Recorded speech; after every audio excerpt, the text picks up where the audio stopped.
साथीहरू अस्ति आफै मौरी आएको थियो यो साइन्टिफिक बक्समा चाहिँ तपाईँले यहाँ देख्न सक्नुहुन्छ एकदमै राम्रोसँग काम गरिरहेको छ।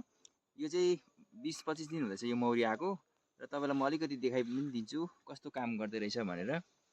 तपाईँले यहाँ देख्न सक्नुहुन्छ यो चाहिँ मेलिफेराको बक्स है। यो मेलिफेराको बक्समा चाहिँ मौरीले आफै घर मन पराएर चाहिँ आएको थियो। तपाईँले यहाँ देख्न सक्नुहुन्छ एकदमै राम्रोसँगले बच्चाहरू पनि बनाएको छ र यसले हनी पनि राम्रोसँग स्टोर गर्दै रहेछ। तपाईँले यहाँ देख्न सक्नुहुन्छ। अब यसलाई चाहिँ यतिकै हामी योपालि राख्छौँ किनभने हामीले अस्ति चेक गरिसकेका छौँ रानी चाहिँ नयाँ रानी छ। त्यही भएर चाहिँ हामीले यसलाई युनाइट गर्नु परेन। यदि बुढो रानी थियो भने चाहिँ हामी यसलाई युनाइट गरिदिइहाल्थ्यौँ, तर नयाँ रानी भएकोले गर्दाखेरि चाहिँ यसलाई हामीले यतिकै यसमै डेभलप गर्ने कोसिस गरिरहेका छौँ। र योपालि चाहिँ अब हामी यसलाई 5वटामा चाहिँ हामी योपालि चाका लगाउन दिन्छौँ। यदि यसले भर्यो भने अर्को पालि फेरि यसले 4टामा भर्यो भने चाहिँ यो डल्लै भरिदियो भने चाहिँ एकदमै स्ट्रङ कोलोनी हुन्छ। स्ट्रङ कोलोनी भयो भने चाहिँ हामी अर्कोमा यसलाई सिफ्ट गर्नेछौँ।